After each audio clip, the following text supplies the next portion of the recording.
우리가 2주 전에는 인생의 연금술사라는 제목으로 말씀을 나누었습니다. 예수님은 손을 씻기 위해 사용되던 그 물, 정결례식 때 사용되던 그 물을 최상급의 포도주로 이렇게 바꾸어 주셨습니다. 이 사건은 예수님께서 이 땅에 오셔서 궁극적으로 하시고자 하시는 그 일이 무엇인가를 미리 보여주는 표적, 미리 보여주는 예표의 사건이라고 이야기했습니다. 즉 예수님은 십자가에서 피 흘려 죽으심으로 우리 인간의 본질적인 문제, 어머니 뱃속에 있을 때부터 안고 태어나는 본질적인 문제, 죄의 문제, 야곱과 에서와 야곱이 어머니 뱃속에서부터 서로 싸우는 그 모습을 통하여서 인간의 본질적인 그 문제, 그 죄의 문제를 해결하시기 위해서 오셨고, 그리고 죄의 문제를 해결하심으로 말미암아 하나님께서 본래 우리를 만드신 그 본래의 형상대로 우리를 회복하시기 위해서 예수님께서 이 땅에 오셨다라는 것을 이 물이 변하여 포도주가 되게 한 사건을 통해서 우리에게 보여주고 있다고 그런 이야기를 나누었습니다. 그리고 영국의 시인 바이런이 이 물이 변하여 포도주가 되게 한 그 사건의 영적인 의미를 뭐라고 한마디로 표현했다고 했죠? 물이 그 주인을 만남에 얼굴을 붉혔도다. 구정물 같은 그 물일지라도 그 모든 만물의 주인, 그 주인을 만났을 때 최상급의 포도주로 바뀐 것처럼 우리 인간이 창조주를 만났을 때 우리가 진정 하나님께서 원하시는 그 모습으로 다시 태어날 수 있음을, 하나님의 형상을 회복할 수 있음을 이 사건을 통해 보여주셨다라는 것입니다. 그렇습니다. 그 어떠한 사람일지라도 예수님을 인격적으로 만나게 되면 그 사람의 속사람이 변하게 됩니다. 그 인생이 변하게 됩니다. 그 예수님의 만남에 관한 이야기들이 성경에 쭉 소개되고 있어요.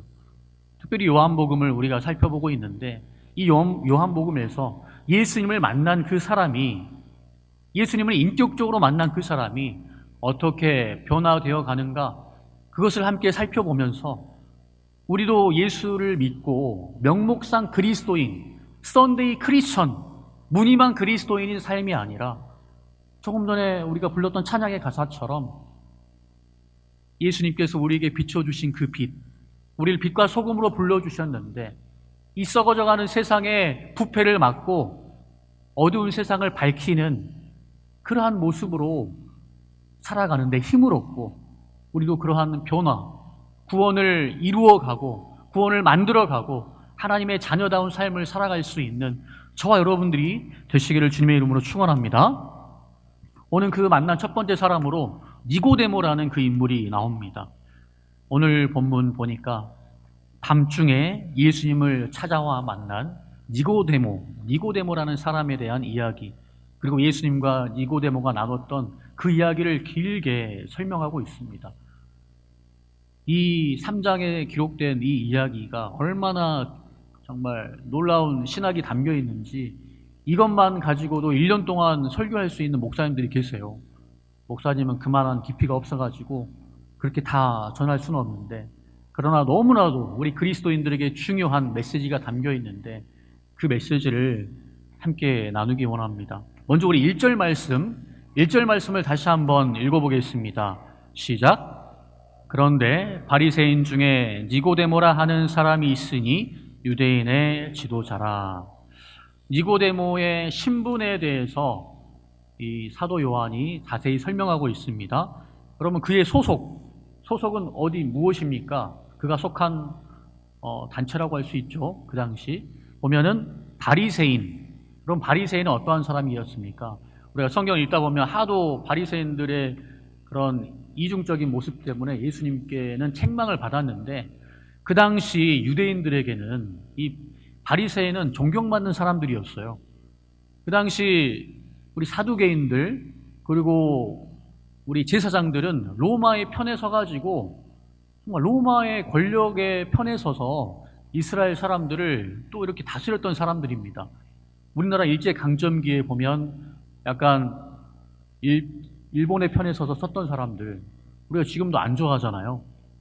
약간 그런 부류였는데, 이 바리새인들은 이 로마의 편에 선 것이 아니라 언젠가 하나님께서 이스라엘 나라를 회복시켜 주실 것인데, 그 나라가 임하기를, 하나님의 나라가 임하기를 기다렸고, 하나님의 나라를 인도할 메시아, 구원자, 그리스도가 오기를 기다렸던 사람들이에요.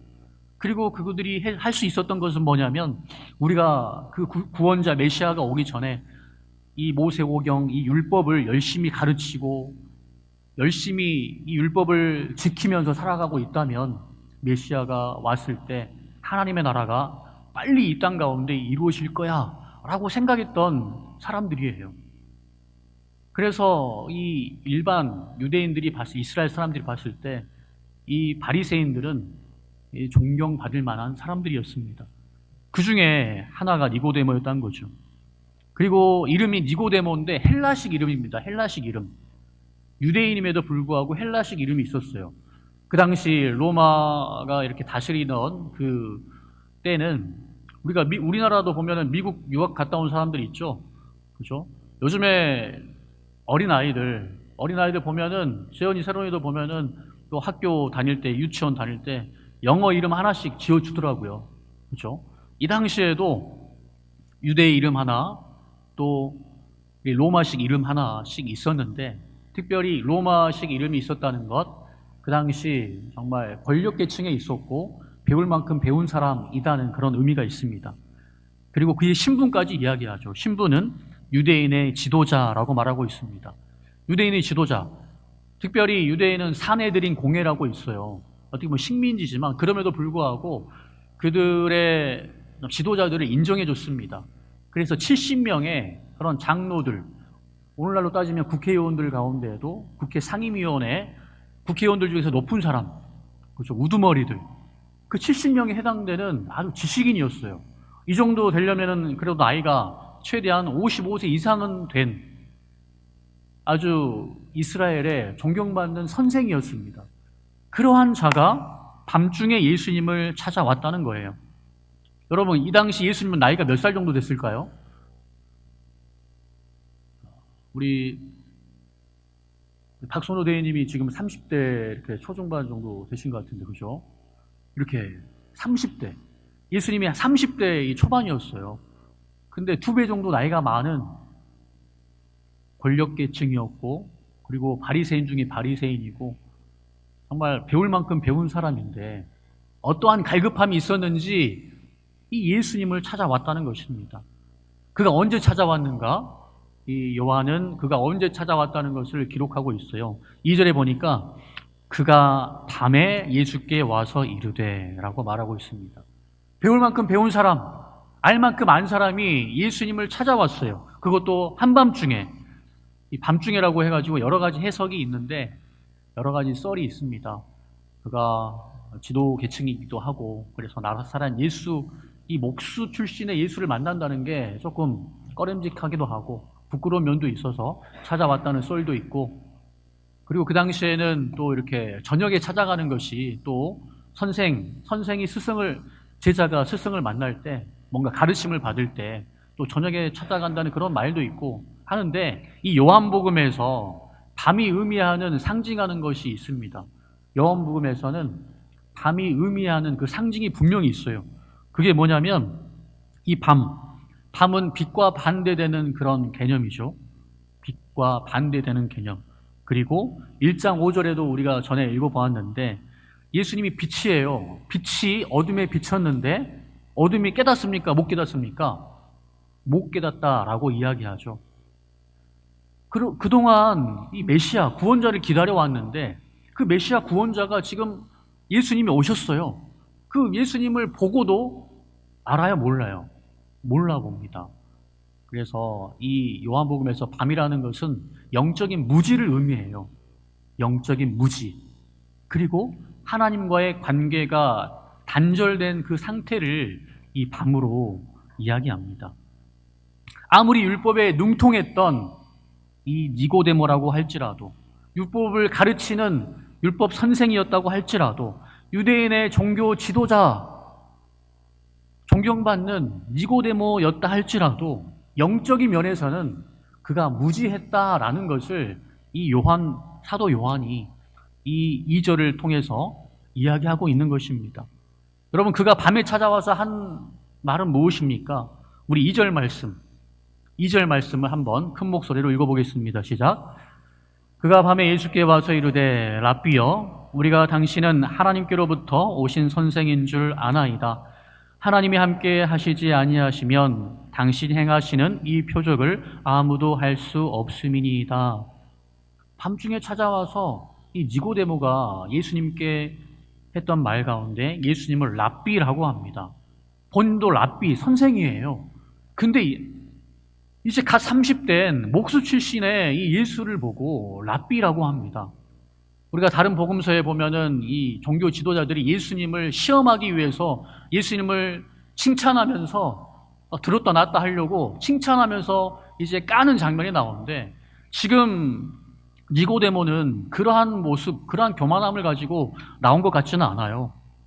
그는 정말 궁금한 것이 있었고, 자기가 봤을 때 하나님의 나라를 기다리고 하나님의 나라가 이 땅 가운데 임하기를 기다렸던 사람인데, 예수님이 지금 어디에 있냐면 예루살렘에 있고 6월절에 예루살렘에 와 있는 상태입니다.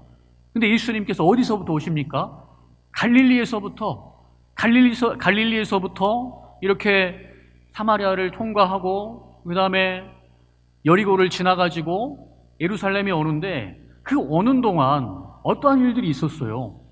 가나 혼인잔치 정결례식에 쓰던 그 물을 포도주로 바꾼 사건, 이 놀라운 사건, 그 당시에는 뭐 이렇게 페이스북이나 우리 여러분들 인터넷 그런 거 없었지만 그래도 소문이 빨리 퍼졌습니다.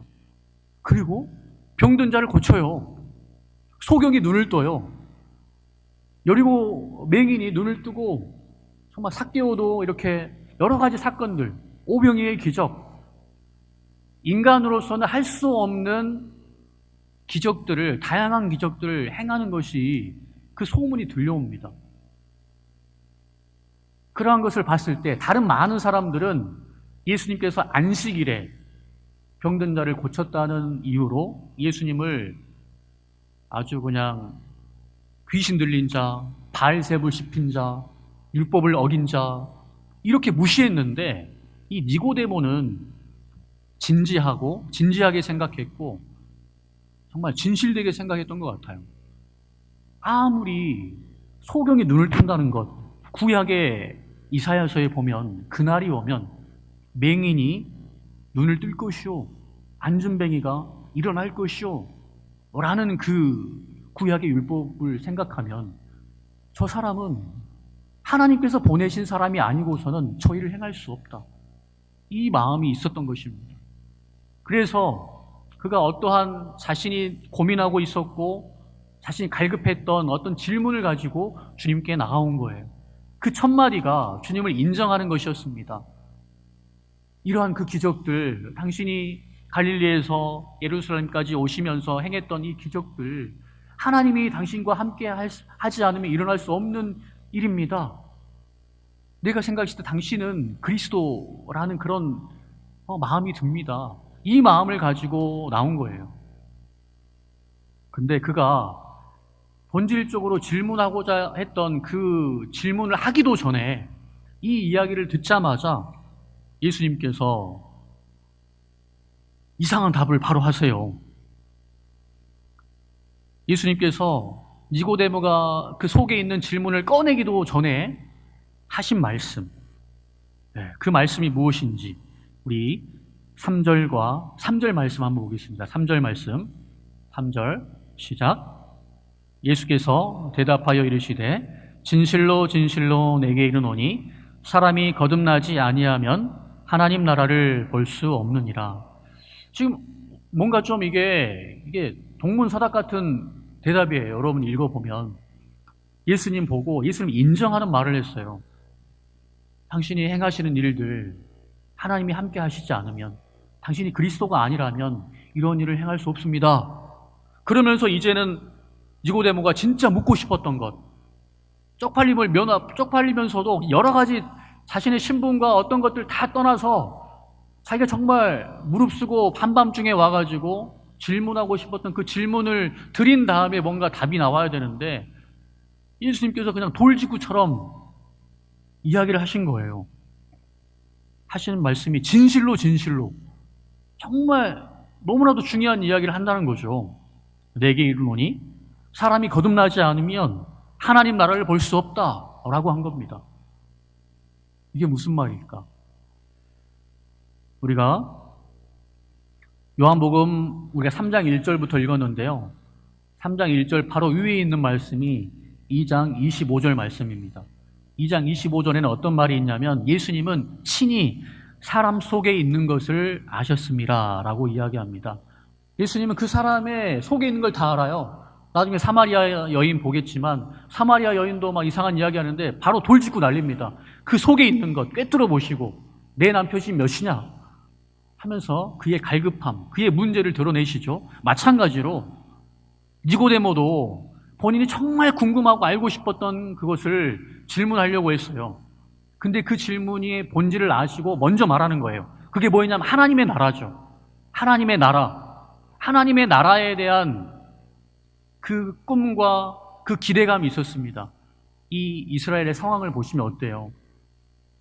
BC 586년에 바벨론에 의해서 나라가 멸망당합니다. 북이스라엘은 또 정말 어떻게 돼요?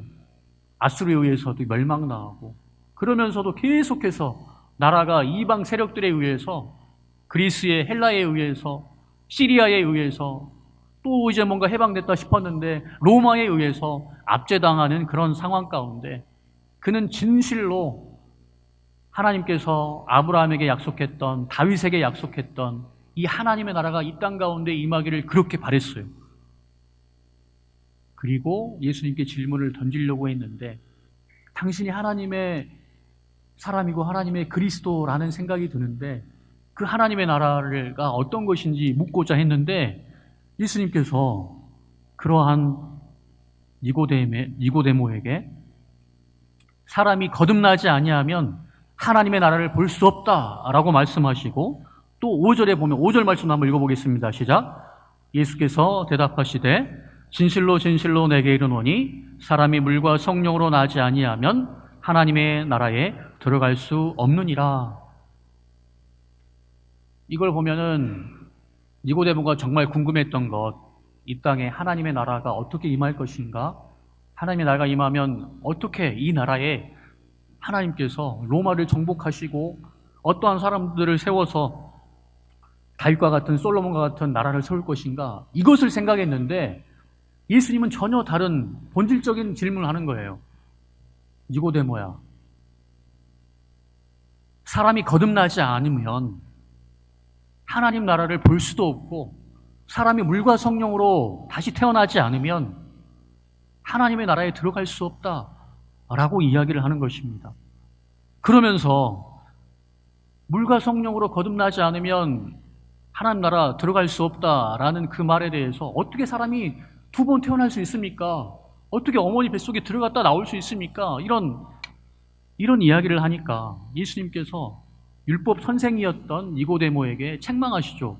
너가 율법 선생이면서도 그것을 알지 못하느냐? 엄청난 충격이었습니다. 니고데모는 자기는 유대인 중에 유대인이죠. 아브라함 자손 중에 아브라함 자손이죠. 율법을 너무나도 알고 잘 지키고 있죠. 그리고 자기는 무조건 그리스도가 임하면, 하나님 나라가 임하면 자기는 당연히 그 하나님 나라 백성에 속한 줄 알았습니다. 당연히 하나님 나라에서 한 자리 차지할 줄 알았어요. 근데 예수님께서 야, 너 붙어서 거듭나지 않으면 너 하나님 나라 볼 수도 없어. 너 거듭나지 않으면 하나님 나라에 들어갈 수 없어 라고 이야기하는 거예요. 쉽게 말해서 이겁니다. 우리 재현이 세론이 있지만 너가 목사님의 아들이라고 딸이라고 해서 너희들 천국 간다는 거 보장되지 않아. 너희들 아무리 신앙생활 10년, 20년, 30년, 40년, 50년 했더라도 거듭나지 않으면 천국 볼 수도 없고 천국에 들어갈 수 없어. 이렇게 말하는 거예요.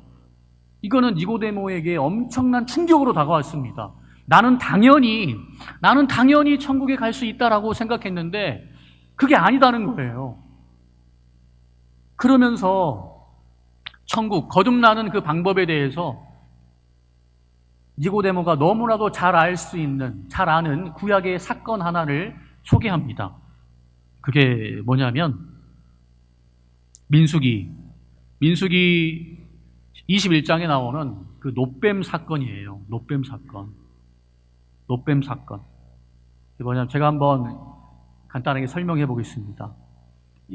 출애굽한 이스라엘 백성들이 이제 광야를 통과해서 약속의 땅, 가나안 땅, 지금의 팔레스타인 지역으로 가려고 해요. 근데 하나님께서 그때 밤에는 이렇게 불기둥으로 너무 추우니까 밤에는 히터를 이렇게 켜주는 겁니다. 낮에는 어때? 너무 더우니까 에어컨을 켜주는 거예요. 구름 기둥으로 그늘을 줘가지고 그렇게 인도합니다. 근데 가다가 갑자기 물이 없다고 원망하고, 배고프면은 먹을 것이 없다고 하나님 원망하고, 그랬음에도 불구하고 반석에서 물을 나게 하시고 만나와 메추라기로 먹이고 다 채워주셨거든요.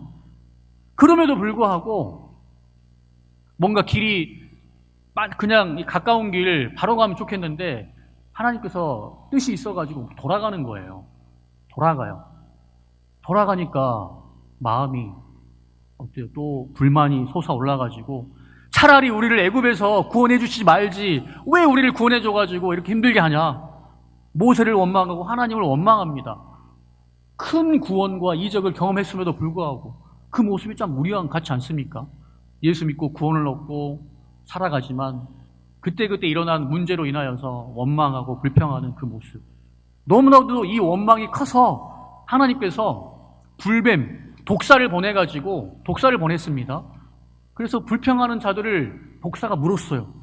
그래서 많은 백성들이 그때 탄식하고 두려워하고 살려달라고 그제서야 모세에게 우리가 잘못했습니다. 살려주세요 라고 합니다. 그때 모세가 하나님께 기도했을 때 하나님께서 답을 주세요. 긴 장대에다가 그 뱀을 달아라. 놋뱀을 달아라. 사진 한번 보여주실래요? 놋뱀을 달아라. PPT에 보면 사진이 있을 텐데, 그리고 그 놋뱀을 보는 자는 살 것이다 라고 이야기해라. 이렇게 이야기합니다. 뱀에 물려가지고 다 죽어가고 고통스러워하고 있는데 독이 퍼져가지고 정말 몸이 막 떨리고 죽어가고 있는데 저 뱀을 본 자는, 장대에 달린 이 뱀을 본 자는 살 것이다 라고 이야기해요. 그러자 정말 거짓말처럼 장대에 달린 뱀을 보자마자 모두가 해독이 되고 산 사건이 민수기 21장에 나와 있습니다. 8절 9절 여호와께서 모세에게 이르시되 불뱀을 만들어 장대 위에 매달아 물린 자마다 그것을 보면 살리라. 모세가 놋뱀을 만들어 장대 위에 다니 뱀에게 물린 자가 놋뱀을 쳐다본즉 모두 살더라. 어떻게 해서 거듭나는가? 거듭남의 그 비결을 설명해 주시면서 어떻게 해서 우리가 다시 태어날 수 있는가? 이 놋뱀 사건을 이야기하면서 예수님께서 하신 말씀이 뭐냐면 14절, 오늘 본문 14절에 보면 모세가 광야에서 뱀을 든 것 같이 인자도 사람의 아들로 온 이 예수님도 나도 들려야 하리라. 십자가에 달려야 하리라 라고 이야기합니다. 쉽게 말해서 이거예요. 니고데모, 유대인 중에 유대인, 나는 당연히 아브라함의 자손으로서 하나님 나라 천국에 들어가는 것은 당연하다라고 생각했는데 그게 아니다. 너도 거듭나야 천국에 갈 수 있다 라고 말하는 것입니다. 에스겔서 36장 25절, 26, 27절에 보면 어떻게 거듭나는가? 맑은 물로 너희에게 뿌려서 너희로 정결하게 할 것이다. 더러운 것에서와 모든 우상 섬김에서 너희를 정결하게 할 것이다. 또 너희 속에 새 영을, 내 성령을 너에게 주어서 새 마음을 줌으로 말미암아 너희가 내가 원하는 삶을 살 수 있게 될 것이다. 그것이 무엇을 통해서 가능한가? 독사에게 물린 자들을 구원하기 위해서 모세가 긴 장대에 뱀을 달았듯이 예수님께서 저주를 상징하는 뱀과 같이 되어서 하나님의 저주를, 하나님의 진노를 직접 받아서 십자가에 달림으로 말미암아 그 십자가가 내가 죽어야 할, 내가 받아야 할 그 심판을 예수님께서 대신 받으셨다는 그 사실을 바라보는 자, 알고 믿는 자, 그 자가 바로 천국에 갈 수 있다. 그것이 바로 영적으로 거듭난다는 것이다. 라는 그 진리를 니고데모에게 설명해 주신 것입니다. 프란시스 셰퍼 이 박사님, 기독교 변증가가 있습니다. 그분이 이런 유명한 말을 했어요. 진실한 질문이 진실한 답을 가져다 준다. 그래서 많은 목사님들이 이러한 셰퍼 목사님의 말을 인용해서 정말 진실한 질문이 진실한 답을 낳는다라는 이야기를 하죠. 하나님은 지금도 마찬가지입니다. 니고데모가 하나님의 나라에 대해서 궁금해했을 때 그의 본심을 깨뜨려 보시고 당연히 너가 들어가는 게 아니고 오직 나를 믿음으로 말미암아 내가 그리스도가 이 나라에 칼과 창으로 세우는 권력의 나라가 아니라 죄의 문제를 해결하는 십자가에서 죽으시고 부활한 그 사건을 믿음으로 말미암아 그러한 자가 천국에 갈 수 있다. 누구든지 이방인이라 할지라도 어떠한 죄인이라 할지라도 그 자가 천국을 볼 수 있고 하나님 나라에 갈 수 있다. 너라고 해서 당연히 가는 것이 아니다. 이 이야기를 하신 것입니다. 그러면서 최고의 복음, 요한복음 3장 16절이 이 니고데모의 질문을 통해서 우리에게 주어진 겁니다. 여러분 화장실 가실 때도 비밀번호가 0316 별이잖아요. 여러분이 죽으면 천국 아니면 지옥인데 저와 여러분이 천국에 갈 수 있는 유일한 길이 바로 여기에 나와 있습니다. 우리 요한복음 3장 16절 다 같이 큰 목소리로 한번 읽어보겠습니다. 시작! 하나님이 세상을 이처럼 사랑하사 독생자를 주셨으니 이는 그를 믿는 자마다 멸망하지 않고 영생을 얻게 하려 하심이라. 마지막으로 이 세상이라는 이 단어에 여러분의 이름을 넣어서 진지하게 우리 고백하는 마음으로 여러분의 이름을 넣어서 크게 한번 읽어보겠습니다. 시작! 하나님이 옥중이를 이처럼 사랑하사 독생자를 주셨으니 이는 그를 믿는 자마다 멸망하지 않고 영생을 얻게 하려 하심이라. 아직 안 읽는 친구들이 있어서 다시 한번 읽어보겠습니다. 여러분의 이름을 넣어서 시작! 하나님이 옥중이를 이처럼 사랑하사 독생자를 주셨으니 이는 그를 믿는 자마다 멸망하지 않고 영생을 얻게 하려 하심이라. 예수님은 지금도 우리를 하나님의 나라에 초대하십니다. 여러분이 이 교회에 나와 있다고 해서 천국에 들어가는 것은 아니에요. 우리가 어떻게 다시 태어날 수 있는가? 십자가에 달린 예수 그리스도, 그분의 죽음이 나를 대신한 죽음이요, 나의 죄의 문제를 해결하시고 나로부터 하나님의 형상을 회복시키고자 하시는 그 죽음이었다는 사실을 바라보고 믿는 자, 그러한 자가 진정으로 다시 태어난 자요, 속사람이 변한 자요, 그러한 자가 천국에 누구든지 들어갈 수 있다라고 말씀해 주십니다. 이 이야기를 들은 니고데모는 어땠을까요? 바로 이것을 믿었을까요? 성경에 보면 니고데모는 이 요한복음에만 등장합니다. 이 사건 이후에 니고데모가 사라졌어요. 안 보여요.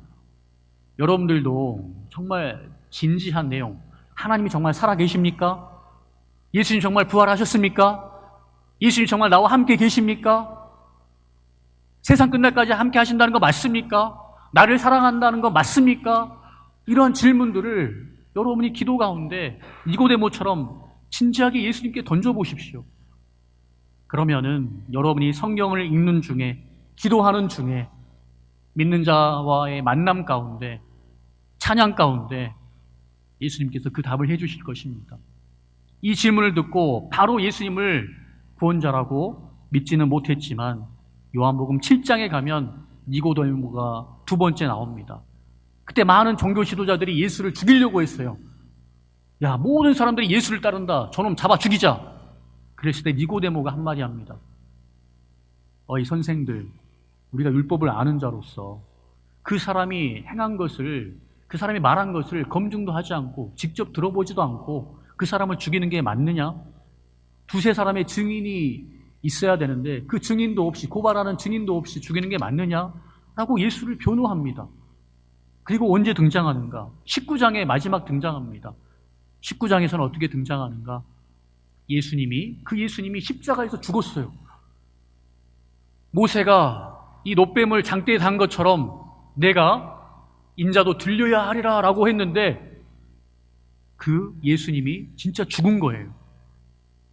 그 사건을 보고 예수님의 제자들은 다 도망갔지만 이 니고데모가 우리 제사를 지낼 때, 제사가 아니라 뭡니까? 우리 장례식을 치를 때 필요한 향품을 사가지고 본디오 빌라도에게 가가지고 그 시체를 나에게 달라라고 이야기합니다.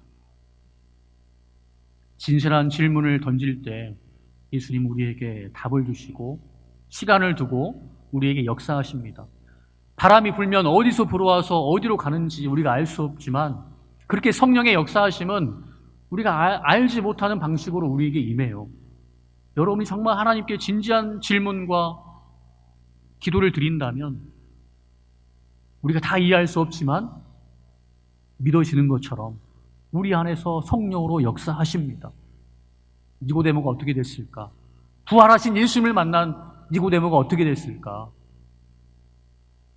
여러분, 저와 여러분의 신앙도 내가 정말 예수님의 십자가를 믿는지, 여러분에게 그 믿음이 있다면 여러분은 천국에 들어갈 수 있는 분이십니다. 그리고 성령이 여러분과 함께 하십니다. 그러나 아직 뭐가 뭔지도 모르고 교회 다니고 있다면 그 십자가에 달린 예수 그리스도, 그 죽음의 의미에 대해서 그것이 나를 향한 사랑이었는가 여러분이 진지하게 묻고 기도함으로 말미암아 여러분이 군생활하는 동안 여러분이 그 확신을 가질 수 있게 되기를 주님의 이름으로 축원합니다. 우리 재현이, 세론이 어린 아이들도 정말 부모가 믿어서 그래서 믿는 것이 아니라 여러분 스스로가 그 예수 그리스도를 구주로 고백할 수 있는, 그래서 천국 백성이 될 수 있기를 주님의 이름으로 축원합니다. 우리 이 시간